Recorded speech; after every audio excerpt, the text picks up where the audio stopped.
Good morning મિત્રો. આજની સવારની પ્રેમી સલામ. જય મસીહ કી. આપણે પ્રેરિતોના કૃત્યોમાંથી 7 સેવકોમાંના ફિલિપ સેવક વિશેની વાત જોતા આવ્યા છે.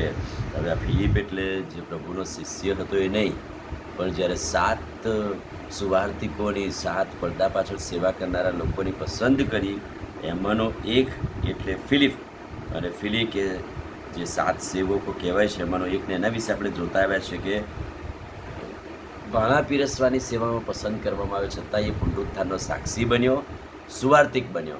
અને કેવી રીતે સુવાર્તિક બની બધી વાતો આપણે જોતા આવ્યા છે. હવે આજે પ્રેરિતોના કૃત્યોના 8મા અધ્યાયના 26મા વચનથી પ્રભુના આત્માએ ફિલિપને કહ્યું, ઉઠ ને યરૂશાલેમથી ગાઝા જવાના માર્ગ પર તો જા, કેમ કે ત્યાં એક હબસી ખોજો, જે હબસીઓની રાણી કંદિકાના હાથ નીચે મોટો અમલદાર અને સઘળા ભંડારનો જાણે કારભારી, મોટો અમલદાર ને મોટો કારભારી, આટલો મોટો માણસ એ આ માર્ગ પર જઈ રહ્યો છે અને તું જા અને એને સુવાર્તા. અને ફિલિપ ઉઠ્યો અને કહે છે કે એ જે ભજન કરવા યરૂશાલેમમાં જઈ રહ્યો હતો એની સાથે એ પણ જોડાયો. અને રસ્તામાં જતા કહે છે કે રથમાં આ મોટો સેવક, આ મોટો પ્રબોધક કહેવાય, એ કહે છે કે યશાયા પ્રબોધકનું પુસ્તક વાંચતો હતો. અને જાણે કે ફિલિપ એની સાથે જોડાઈ ગયો અને એને કહ્યું કે તું યશાયા પ્રબોધક વાંચે છે ખરો, પણ શું તું સમજે છે? બાઇબલ વાંચવું અને સમજવું એ જુદી વાત છે. અને એટલા માટે જ્યારે ફિલિપે આવું કહ્યું ત્યારે કહે છે કે હબસી ખોજાએ કહ્યું કે ભાઈ કોણ સમજાવે મને, હું ખાલી વાંચું છું, ભાષા મને આવડે છે, પણ સમજવા માટે મારી પાસે કોઈ નથી. એટલે જ્યારે ફિલિપે રથમાં બેસીને એને યશાયા પ્રબોધક જે વાંચતો તે આખું સમજાયું.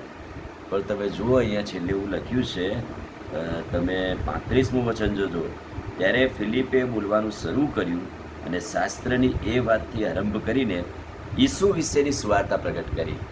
આખરે ધ્યેય તો સુવાર્તાનો, ઈસુની વાત પ્રગટ કરવાનો, પુનરુત્થાનના સાક્ષી બનવાનો.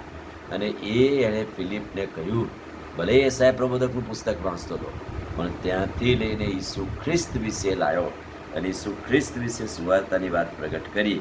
અને બાઇબલ એમ કહે છે કે તેઓ રસ્તામાં ચાલતા ચાલતા દેવની વાણી આવી અને કહે છે કે આ મોટા અમલદારે પ્રભુનો સ્વીકાર કર્યો.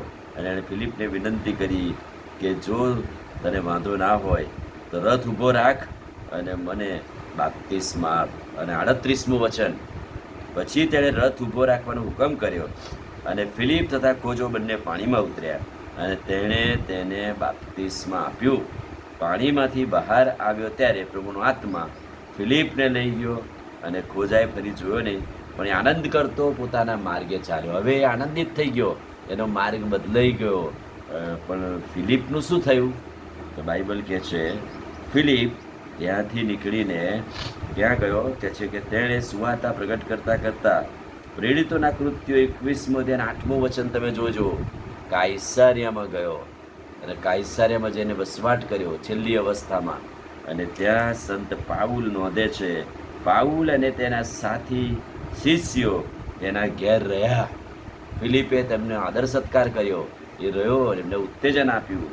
અને બાઇબલ એમ કહે છે કે તેની 4 કુંવારી દીકરીઓ હતી. 4 કુંવારી દીકરીઓ પ્રબોધિકા હતી, પ્રભુની સેવિકાઓ હતી. તમે જોયું, એ પોતે સુવાર્તિક બન્યો, સેવા કરતાં કરતાં પોતાની દીકરીઓને પણ પ્રબોધિકાઓ બનાવી, સુવાર્તિકાઓ બનાવી.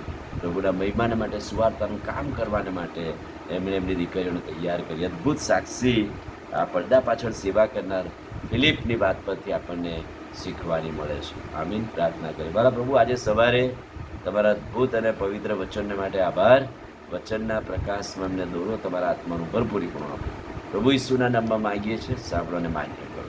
આમીન. God bless you.